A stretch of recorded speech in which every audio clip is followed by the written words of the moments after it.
There was a moment that still wakes me up some nights. At 2 o'clock in the morning, my phone lit up with a message from an unknown number. I ignored the call. A few seconds later, another notification appeared on the screen. "Look outside your window." The words seemed simple, but something about them made my stomach drop instantly. Deep down, I already knew who it might be.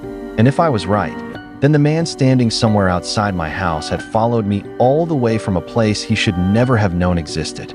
The terrifying part is that it all started because I wanted a better car. I was 20 years old at the time, driving an old Buick my grandfather had passed down to me. It was reliable, but every time I pulled into a parking lot filled with newer cars, I felt embarrassed climbing out of it. I had been working steadily and saving money, and eventually I decided it was finally time to buy something I actually wanted. For me, that car was a Mustang. Every night after work, I searched listings online. Most of them were overpriced, heavily damaged, or obviously suspicious. Then one evening, I found what looked like the deal of a lifetime. A blue 2013 Mustang GT convertible. Manual transmission. No accident history. Only 32,000 miles. And somehow the asking price was just $16,000. I stared at the screen, convinced it had to be a mistake. Then I noticed something else. The ad had been posted only 4 minutes earlier. My pulse immediately sped up. If this was real, the car would be gone fast. I grabbed my phone and called the number listed. It went straight to voicemail. I called again. Still nothing. On the third attempt, the phone rang several times before a man finally answered. "Hello." He sounded relaxed. Friendly. I explained that I was interested in the Mustang. The man laughed. "You're quick," he said. "I literally just posted it." For the next few minutes, he joked casually and answered basic questions. Nothing about him sounded strange. If anything, he sounded like the kind of person you'd trust immediately. By the end of the conversation, he gave me his address. "Come by around 6 if you want to see it." Without hesitation, I agreed. At that moment, I thought I was about to buy my dream car. I had no idea I was driving straight into a trap. The drive took nearly an hour. As I left the suburbs behind, the scenery gradually changed. The familiar neighborhoods disappeared. Streetlights became less frequent. Businesses became scattered and eventually vanished altogether. The farther I drove, the more isolated everything felt. Fields stretched into the distance. Old houses sat far apart from each other. The roads grew narrower. By the time my GPS announced that I was only 2 minutes away, I was already uneasy. This wasn't the kind of area where I expected someone to own a pristine Mustang GT. I slowed down and looked around. The neighborhood appeared worn down and forgotten. Many of the houses looked abandoned. Some had broken fences. Others had windows covered with plywood. Then I arrived. The GPS pointed toward a small rundown house that looked like it had been neglected for years. I immediately noticed something missing. There was no Mustang, no sports car, no vehicle that even remotely resembled the one from the advertisement. I sat in my Buick with the engine running. Something felt wrong. The house looked lifeless. The paint was peeling. The yard was overgrown. The entire property seemed frozen in time. For nearly 5 minutes, I stayed in the driver's seat debating whether I should leave. An hour was a long drive. Part of me didn't want to accept that I had wasted the trip. Then movement caught my attention.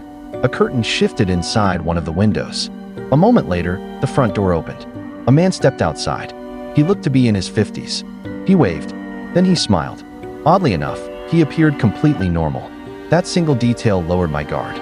I shut off the engine and climbed out. As I approached, he greeted me politely. "Thanks for coming.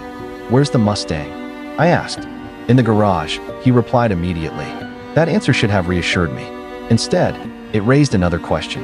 If the car was in the garage, why weren't we heading there? Instead, he gestured toward the front door. "Come on in." Against my better judgment, I followed him. The moment we entered, he closed the door behind us. The sound echoed through the house. Something about it felt final. I glanced around while trying not to appear nervous. The interior smelled terrible. Not like normal clutter or an old building. It smelled damp, rotten, stale. There was almost no furniture. The rooms looked strangely empty. And for the first time since arriving, I felt the unmistakable sensation that I should never have stepped inside. The man continued deeper into the house, while I followed several steps behind. Every instinct was telling me to leave. The place felt wrong. Not haunted, not supernatural, just wrong. The kind of wrong your brain notices before it can explain why. We moved through a narrow hallway before reaching a short staircase leading downward. At the bottom was another door. As we approached it, I heard sounds coming from the other side. Metal clanking, movement, the faint scrape of something being dragged. Before I could ask, the man spoke. My friend's working on the car. The explanation came too quickly. I hadn't even said anything. That bothered me. Then another sound interrupted the silence. A slow creak overhead. Footsteps. Someone was walking around upstairs.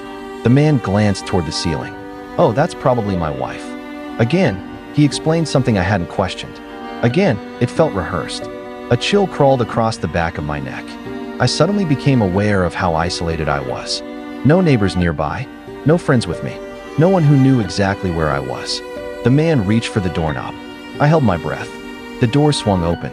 For a fraction of a second, I saw the garage, and my stomach dropped. It was empty, completely empty. No Mustang, no tools, no car being repaired, nothing, just an empty space. Everything clicked together instantly. The ad, the location, the strange explanations, the empty house, the missing vehicle. None of it made sense because there had never been a car. I slowly looked at the man. He stared back at me. His smile was gone. Something changed in his expression. It wasn't dramatic. It was subtle, but it was enough. In that moment, every alarm in my head went off at once. I didn't ask questions. I didn't argue. I simply turned around and headed for the front door. Fast. Then I froze. Someone was standing there. A second man, blocking the exit. My pulse exploded. The room suddenly felt much smaller. I looked between the two men. Neither moved. Neither spoke. I reached into my pocket and pulled out my wallet. "You can have everything," I said. "Take it. Just let me go." Neither man responded. Then I noticed movement behind me. The first man was approaching. In his hand was a long metal tool. I didn't know exactly what it was. I only knew one thing. If I stayed where I was, something terrible was going to happen. Adrenaline took over. The moment I saw that metal object, every thought disappeared except one. Run. The front door was blocked. The two men were between me and the easiest way out. So I went the opposite direction. I bolted past the first man before he could react. The house became a blur of hallways and doorways. Behind me, I heard shouting. Heavy footsteps pounded against the floor. I turned a corner and spotted another door. Without thinking, I grabbed the handle. It opened. Fresh air hit my face. A back door. I exploded into the backyard. My shoes dug into the dirt as I sprinted around the side of the house. I expected someone to grab me. I expected hands on my shoulders. I expected to feel that metal tool strike my back. But nothing happened. I reached my Buick, threw the door open, and jumped inside. My hands shook so badly, I nearly dropped the keys. The engine finally roared to life. I slammed the car into gear. Before leaving, I looked back toward the house. The front door slowly opened. The two men stood there behind the storm door, watching, not chasing, not yelling, just staring. The sight was somehow worse. It felt like they knew something I didn't. I raised my hand and gave them a final gesture before speeding away. A few minutes later, I called the police. I stayed nearby while officers responded. When they arrived, they searched the property. The men were gone, vanished. What disturbed me even more was what officers told me afterward. Nobody had officially lived in that house for years. Years. The realization hit me hard. Whatever those men were doing there, they weren't selling cars. And I had walked directly into it. Eventually, I drove home. I felt angry, embarrassed, shaken. Mostly, I felt grateful. I kept replaying everything in my head. The ad, the empty garage, the strange explanations, the second man blocking the door, the metal tool, the realization that I had come terrifyingly close to becoming a missing person. Hours later, exhaustion finally pulled me to sleep. But the nightmare wasn't over. In fact, it was about to become much more personal. At approximately 2 in the morning, my phone rang. The sound jolted me awake. I checked the screen. Unknown number. Half asleep, I ignored it. No voicemail followed. For a few seconds, everything was quiet. Then my phone vibrated again. A text message. I opened it. 3 words. "Look outside your window."